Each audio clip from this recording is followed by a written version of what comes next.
প্রধানমন্ত্রী ও বিএনপির চেয়ারম্যান তারেক রহমান বলেছেন, ৫ আগস্ট স্বৈরাচার পতনের পর একটি গুপ্ত বাহিনী ধীরে ধীরে আত্মপ্রকাশ করে, যাদের আন্দোলনের সময় রাজপথে দেখা যায়নি। সোমবার রাষ্ট্রীয় অতিথি ভবন যমুনায় বিএনপির শরিক দলগুলোর নেতাদের সম্মানে আয়োজিত নৈশভোজের আগে তিনি এ মন্তব্য করেন।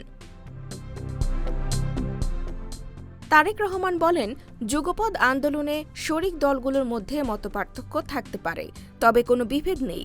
রাষ্ট্র সংস্কারের ৩১ দফা ও জুলাই সনদের আলোকে সবাইকে নিয়ে দেশ পরিচালনার প্রত্যয় ব্যক্ত করে তিনি বলেন, জনগণ এই কর্মসূচির পক্ষেই রায় দিয়েছে।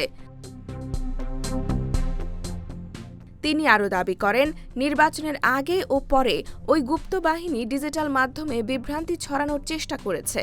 একই সঙ্গে অন্তর্বর্তীকালীন সরকারের এক উপদেষ্টার উদ্ধৃতি দিয়ে বলেন, ১৮ মাসের শাসনামলে সরকারের ৬০% বেশি জায়গায় ওই গোষ্ঠীর প্রভাব ছিল বলে তাকে জানানো হয়েছে।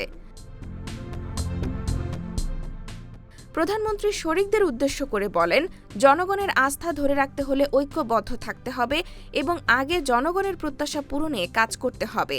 মতভিন্নতা থাকলেও সবাইকে একসঙ্গে চলার আহ্বান জানান তিনি।